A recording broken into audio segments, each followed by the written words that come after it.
Lesfrançais.press. Bonjour et bienvenue sur lesfrançais.press. Mon invité est conseiller des Français du Cambodge. Il est aussi président de la commission des affaires sociales à l'Assemblée des Français de l'étranger. Florian Bohème, bonjour. Bonjour, Jérémy Michel. Depuis des mois, vous défendez l'idée d'organiser des assises de la protection sociale pour les Français de l'étranger. Pourquoi souhaitez-vous la tenue d'une telle réunion? Pourquoi ce sujet? Quel constat vous faites concernant les expatriés dans ce domaine? Cette demande d'organiser des assises de la protection sociale des Français de l'étranger, elle date en effet d'il y a un peu plus d'un an maintenant, avec un appel signé par 136 conseillères et conseillers des Français de l'étranger sur un constat finalement assez simple.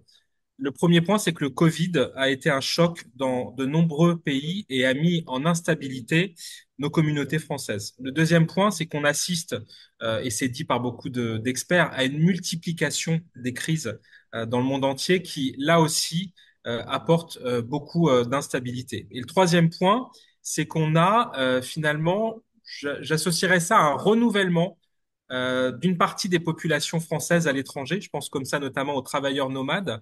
Et on a aussi un vieillissement de la population française à l'étranger.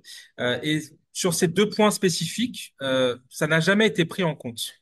Et le dernier point là-dessus, c'est que l'ensemble des dispositifs de protection sociale des Français de l'étranger, ils sont nés dans les années 80 et depuis, ça a quasiment pas bougé. Donc c'est tout ça qui motive à l'organisation d'assises de la protection sociale des Français de l'étranger. Alors, vous l'avez dit il y a un an que cette tribune a été signée. Il y a eu ensuite des textes à la l'AFE allant dans ce sens. Et pour organiser ces assises, vous avez besoin de l'accord du gouvernement, en tout cas son partenariat. Alors, depuis, trois ministres se sont succédés, Franck Riester, Sophie Primas. Maintenant, c'est Laurent Saint-Martin qui occupe le ministère des Français de l'étranger. Je ne sais pas si à chaque fois vous devez repartir à zéro dans les discussions, mais en tout cas, vous avez interpellé le ministre actuel. Il vous a répondu dans un courrier qu'on pourra d'ailleurs partager avec nos auditeurs. Je voudrais juste citer quelques mots hein, dans la réponse qu'il vous envoie. Il vous dit, dans un contexte budgétaire contraint, d'ailleurs il répète au moins quatre ou cinq fois dans sa lettre, donc je pense que là c'est vraiment l'axe qui sera celui du gouvernement. Il dit, dans un contexte budgétaire contraint, le dispositif de protection sociale peut être optimisé en vue d'une meilleure utilisation. Donc le ministre vous demande de faire mieux avec moi. Est-ce que ça sera aussi votre position? Déjà, il faut donc en effet rappeler ce contexte institutionnel qui là aussi est tout simplement exceptionnel. Et en effet, on a un interlocuteur le lundi et parfois le vendredi, on change d'interlocuteur. C'est ce qui s'est passé avec les trois précédents ministres.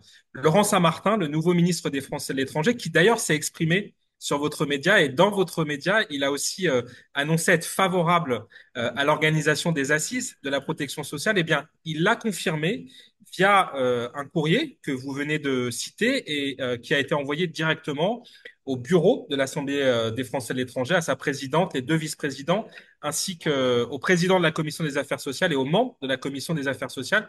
Et dans ce courrier, en effet, il indique très clairement, c'est une première, c'est la première fois que ça arrive, qu'au nom de l'article 12 de la loi qui concerne Ouais. la démocratie locale chez les Français de l'étranger, eh bien, il souhaite que soient organisées des assises de la protection sociale des Français de l'étranger sous la tutelle des travaux de l'Assemblée des Français de l'étranger.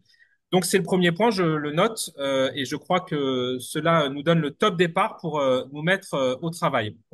Ensuite, concernant le budget, bien évidemment que je ne vais pas vous dire tout va très bien dans le meilleur des mondes. On sait que l'exercice budgétaire est extrêmement contraint en ce moment. Je voudrais juste rappeler quelques chiffres parce qu'il faut les avoir en tête. Moins 6,5 millions d'euros sur les bourses scolaires, moins 20% sur les enveloppes des subventions staff aux associations françaises, moins 14% pour les OLES, c'est-à-dire les organismes sont les organismes de solidarité qui accompagnent nos Français les plus en difficulté. On voit bien finalement qu'on est à l'os. Et le ministre, quelque part, il est dans son rôle de dire attention, il faut veiller au budget. Moi, je le comprends tout à fait. Et par ailleurs, il est ancien ministre du budget, donc il est complètement dans son rôle. Par contre, je rappelle, et c'est ce que j'avais d'ailleurs dit à Sophie Primas, sa prédécesseur, c'est qu'aujourd'hui, la démocratie française, avec cette dissolution, elle doit marcher sur deux jambes. Les deux jambes, c'est l'exécutif, le gouvernement. Le ministre est là, il rappelle ses objectifs budgétaires. Mais la deuxième jambe, c'est le Parlement. Et je crois que ces assises de la protection sociale, elles devront veiller à travailler avec l'ensemble des interlocuteurs institutionnels. Nous rendrons bien évidemment ce rapport au gouvernement, mais nous nous appuierons aussi sur le Parlement. En d'autres termes, ces assises, elles doivent avoir deux grands objectifs et deux visions. Une première vision qui est celle du court terme, c'est la demande du ministre et on peut comprendre qu'en ce moment ce soit du très court terme, mais moi je souhaite que nous puissions vraiment y intégrer une mission de plus long terme parce qu'on le voit bien, des politiques d'affaires sociales, je l'ai dit, c'est depuis 1980 que ça n'a quasiment pas été rénové. Donc, laissons-nous un peu de temps, c'est ce qu'on va faire dans les 6 prochains mois pour essayer de penser cette politique des affaires sociales pour les 30 ou 40 prochaines années. Et alors concrètement, vous souhaitez aborder quel sujet? Alors concrètement, le ministre a rappelé dans sa lettre et nous nous conformerons à ce périmètre. Le premier point, c'est que le ministre souhaite que l'Assemblée des Français de l'étranger soit consultée sur les aides à la scolarité, donc c'est-à-dire les bourses scolaires. On sait aussi que les bourses AESH sont aujourd'hui en grande tension budgétaire. Le deuxième sujet que le ministre souhaite, sur lequel nous travaillons, c'est celui des aides sociales directes, c'est-à-dire données par les aides sociales qui sont données par les consulats.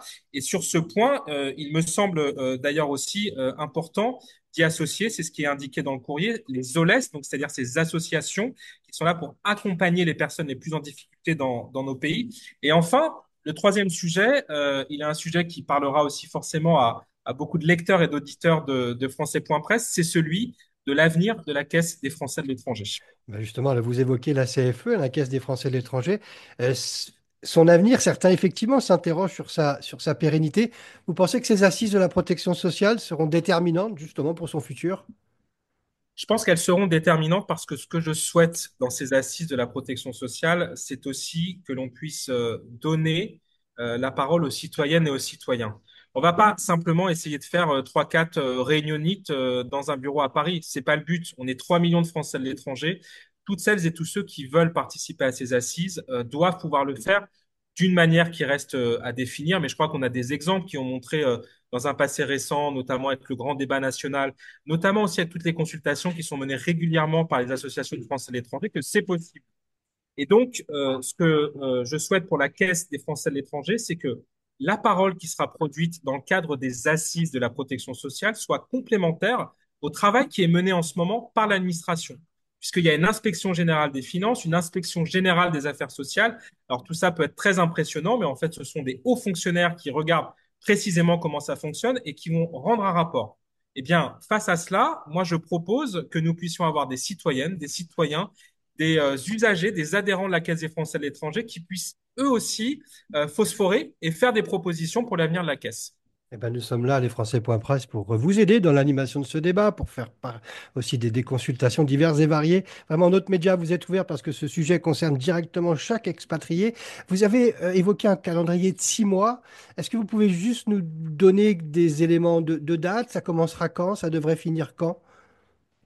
Le ministre des Français de l'étranger a proposé que ces assises soient ouvertes pendant la prochaine session de l'Assemblée des Français de l'étranger en mars et que ces assises soient clôturées en octobre à la session d'après. C'est-à-dire, vous savez, l'Assemblée des Français de l'étranger se réunit tous les 6 mois, donc de profiter de ces deux sessions pour marquer le temps d'ouverture et le temps de clôture. Et nous réfléchissons aujourd'hui au format, mais je crois que la visio nous permet de faire beaucoup de choses. Les outils numériques nous permettent de faire beaucoup de choses. Et je vous ai parlé de cette consultation citoyenne. Je pense que ça serait intéressant que les élus puissent, s'ils le souhaitent, s'il y a des besoins sur leur territoire, puissent organiser un certain nombre de consultations en local, exactement comme cela s'est fait pour le grand débat national. Et je rappelle que la loi aussi là-dessus est très claire, puisque les élus peuvent avoir une mise à disposition de salles de la part de leur consulat ou de leur ambassade quand ils en ont besoin. Et le deuxième point sur lequel c'est pas encore calé, et vous avez compris, ces assises, c'est aussi un travail collectif. Je vous rappelle qu'il y a 136 élus au départ qui sont derrière, et aujourd'hui, il y a une commission des affaires sociales à l'AFE qui travaille dessus. Ce que je vais proposer dans quelques heures, c'est aussi qu'on puisse peut-être s'associer à un collège d'experts sur ces assises qui puissent bien cadrer justement les sujets, parce qu'on sait que sur les questions de protection sociale, il y a tout un tas de paramètres qui sont à prendre en cause, donc à prendre en compte, pardon. Donc, on essaie de réunir ce collège d'experts. On essaie de faire en sorte que cette parole citoyenne puisse circuler. Et après, il y a évidemment sur ces 6 mois des temps forts qui sont organisés avec un certain nombre de grands témoins, avec des propositions qui sont faites, et tout ça grâce aux véhicules numériques. Eh ben, merci beaucoup, Florian Bohème. On va suivre avec l'attention l'organisation de ces assises de la protection sociale pour les Français de l'étranger. Merci à vous et donc à très bientôt. Et oui, on se retrouve très prochainement, toujours sur lesfrançais.press. C'était lesfrançais.press.